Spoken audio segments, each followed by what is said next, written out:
run ahaantii way fara badan yihiin calaamadaha lagu garto ninka inuu jecel yahay xaaskiisa iyo in kale, bal aan soo qaadano qodobada ugu muhiimsan ee lagu garto.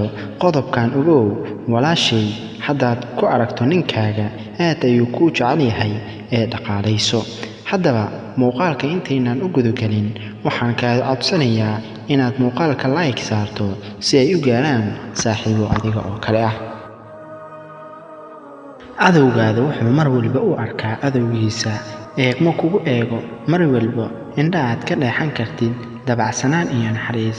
Markay labadiina indhood isku dhacaanna mar walba waxa uu jecel yahay inuu kula kulmo oo uu kula farac ciyaaro, oo intaasiba waxa uu u arkaa daawadii dhagaysa boogtii kalgacalka iyo qalbigiisa ku baahay. Had iyo jeer wuxuu soo dhawaystaa cid kasta oo ka socota dhankaaga, ha noqdo ehelkaaga iyo asxaabtaada. Markuu kula hadlayo wuxuu jecel yahay inuu markasta uu kaaga hadlo mustaqbalka, gaar ahaan nolosha wacan ee reerka.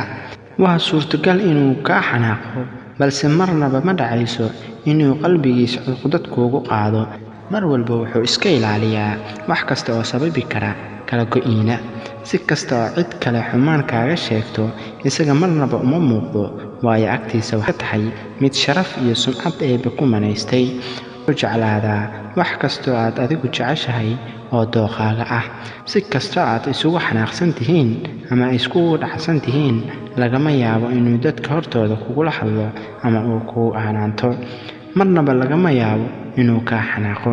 Haddaad xanuunsan tahay wuu kula xanuunsadaa, erayo been ah kuma arkaysid, balse waxaa dhici karta inuu waqtiyada qaar adeegsado isagoo ku daboolaya caqabadaha dhalin kara inuu qoyskiina dhaawac soo gaaro. Wuxuu kaa caawiyaa hawsha guriga haddii aad ku mashquusho nadaafadda guriga iyo carruurta, isagoo kugu eegin.